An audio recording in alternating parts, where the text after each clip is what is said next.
Hello সবাইকে, আমি শ্যামলী। তোমাদের সবাইকে স্বাগত জানাই রোদ্দুর আর আমিতে। তোমাদের দেখে কি মনে হচ্ছে এখন রাত হতে যাচ্ছে? না, একদমই নয়।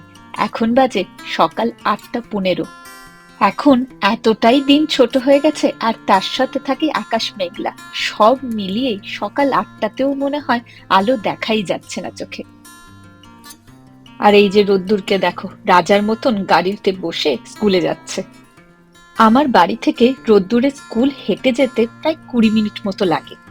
এই ওয়েদারের জন্য ঠান্ডা লেগে গেছিল বলে বলেছি আজকে একটু গাড়িতে করে ওকে ড্রপ করে দেব।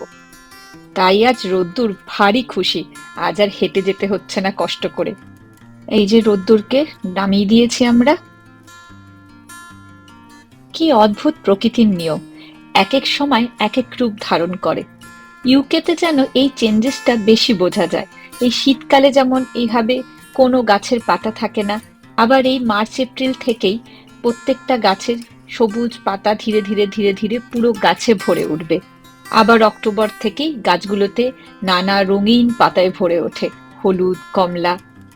আমরা এসেছি এই কসকাটার সুপার স্টোরে, একটুখানি রোদ্দুরের জন্য ব্যানানা নেব আর একটু ফুল নেব। অনেকদিন পর এই কমলা রঙের গোলাপটা দেখতে পেলাম। বাহ, বেশ ভালোই লাগছে, এটাই নিই।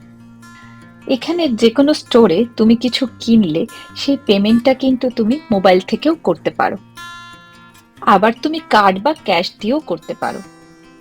আজ বাড়িতে এসে ভাবলাম আগে ফুলগুলো ফ্লাওয়ার ভাসে দিয়ে দিই। মাঝে মাঝে অফিসের কাজে বসে গেলে ভুলেই যাই ফুলটা আমার ফ্লাওয়ার ভাসে এখনো দেওয়া হয়নি। আজকের ভিডিওটা এখানেই শেষ করছি। ভিডিওটা ভালো লাগলে প্লিজ একটা লাইক আর কমেন্ট করো। চলো, বাই বাই।